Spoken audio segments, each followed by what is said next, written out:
goodness, Marilyn. You must have put a lot of effort into this.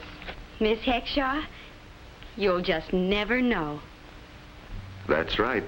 Miss Heckshaw probably never will know the whole story behind Marilyn's last assignment in English 2.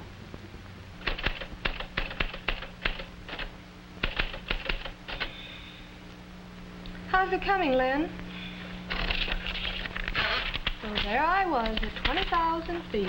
Hey, what's this big treaty on, anyway? Perhaps you mean treatise?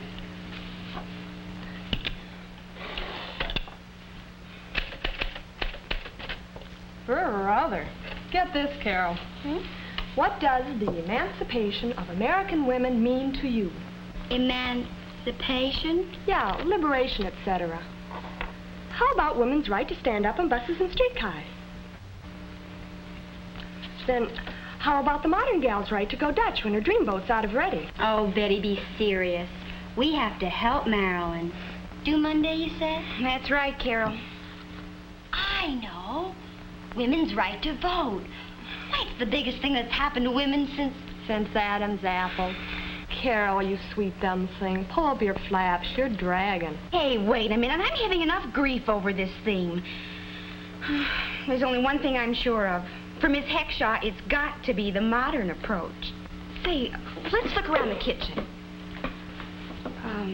Something about new freedom in our own home.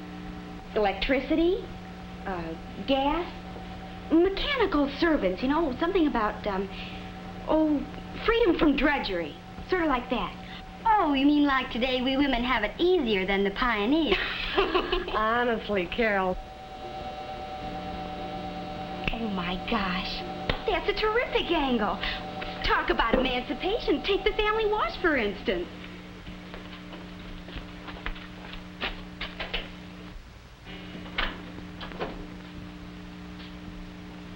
No more clotheslines.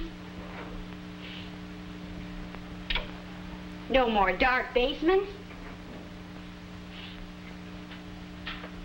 No more Blue Mondays. Boy, here's real emancipation from old-fashioned chores. Just set a dial and walk away. Well, that's the kind of emancipation any woman can understand. Well, what do you think of our complete home laundry as a subject for my theme? Great for you, but what about the rest of us peasants? What? We don't got it. We don't happen to have anything like this at home. Oh, well, just the same, it's still a good subject for... We neither. Ours is so old and rackety. You mean rickety, Carol. I mean, you can hear it all over the house. Papa's so stubborn. Stubborn? Men are plain inconsiderate. I just wish my father had to wash a few clothes instead of just getting them dirty. Mine, too. Emancipation. Fine. I could use a little. Say, it might be crazy, but if it works, you'll have your emancipation and I'll still have a valid theme. Talk sense. I have a plan. A plan? Mm-hmm. It's 1,000 to 1, but it might work. Then give. Well, the whole trouble is your mother's. Huh? Well, they just don't understand men. Then what am I doing here? They're using the wrong approach.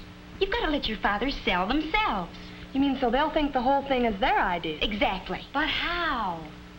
This weekend, we get our mothers up to the lake, and we let the men stay here. And make sure they do the wash. Right.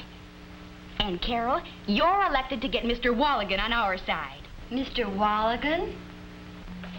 Mr. Walligan, please.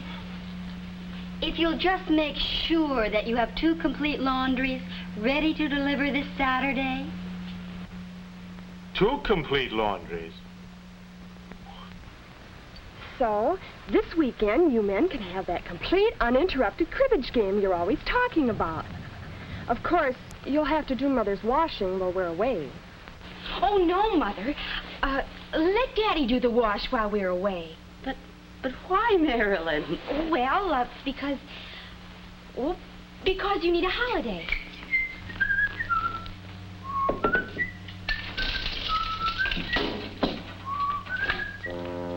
Golly, what took you so long? Where's Carol? Right behind me. Good.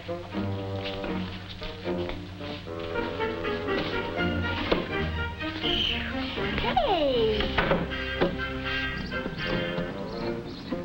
You girls forget anything? We sure hope not.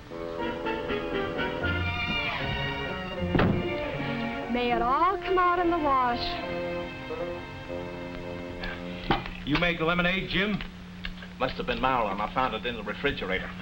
By golly, this is it, you know.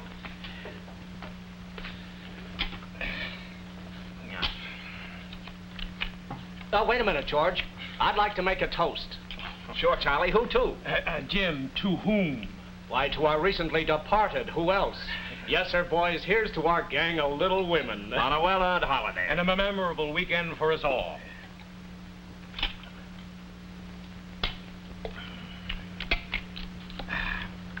Snuff. Oh, excuse me, George. Go ahead. I'll be right back.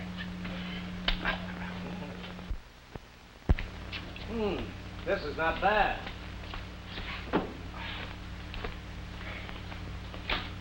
Oh, jumpin' Jehoshaphat. What's wrong, Jim? Oh, I promised Nancy I'd finish the wash, but I didn't figure on anything like this. Yikes! Holy smoke! That reminds me. I promised to do the wash, too. So did I. Well, come on, George. You might as well get it over with. Now, wait a minute.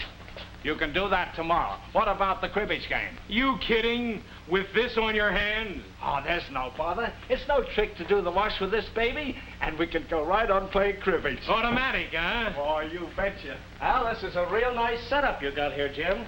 Oh, I don't know. Clara keeps harping on an automatic laundry. But look at you, Jim. What do you mean? Well, we men keep making it easier for women to do their work. And the next thing you know, we're doing it. Yes, I'll admit there's very little labor left for ladies these days. You're darn right. You take this washer here. I do. I mean the way it's designed so a child can run it. Speaking as an engineer. Well, what I mean is, you take the basic design. All you do is work out a system of pumps, and then you hook in some different valves, and then... Well, that's not precisely what Tom Walligan told me. George, look. Well, of course, there's a lot Mr. Warren couldn't be expected to know.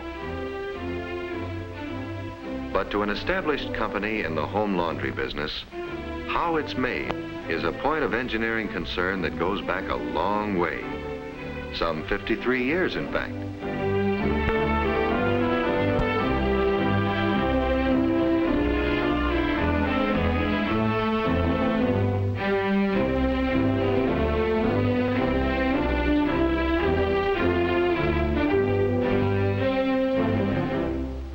Perhaps inelegant now, these washers met the need in their day. And they set a course of valuable engineering experience, a course leading inevitably to today's ingenious automatic washer. Even so, how do you go about designing a new automatic washer? Well, first of all, you begin some 8 years before you decide the machine is ready for homemakers, and you begin by checking with the ultimate user herself. The first request was for an automatic washer that would get clothes as clean as standard wringer models.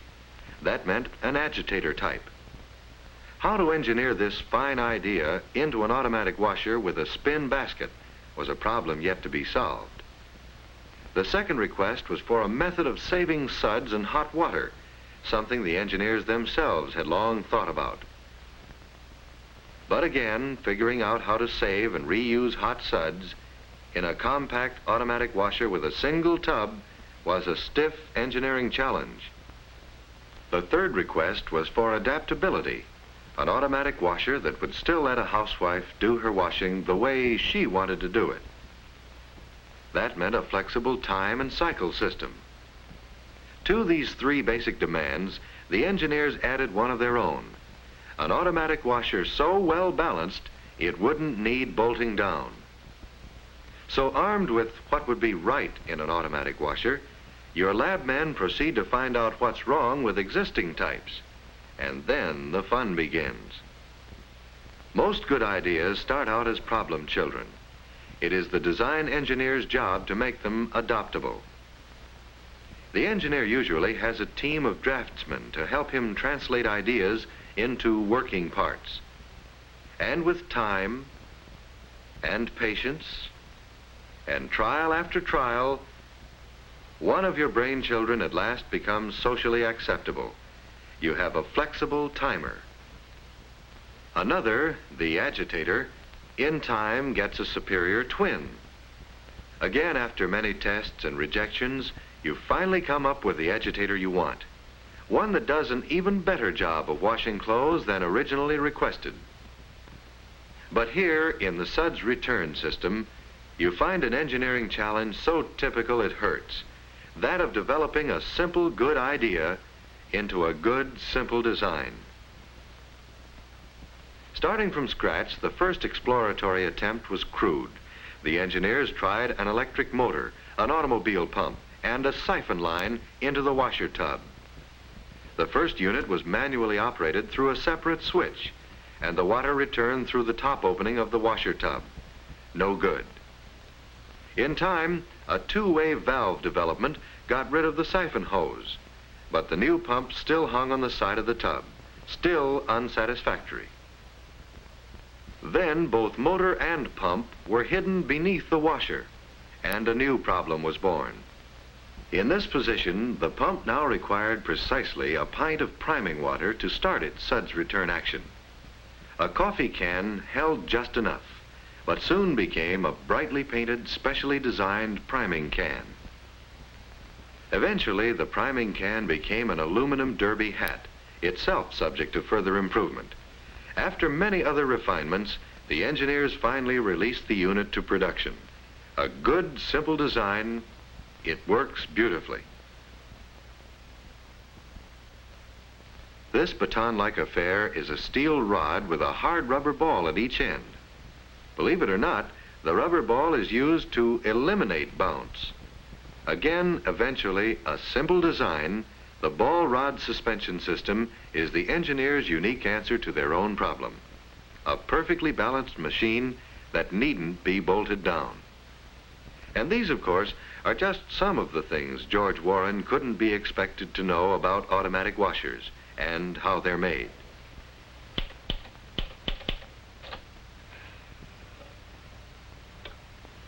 Carol, Yeah? are you sure you gave Mr. Walligan the right number?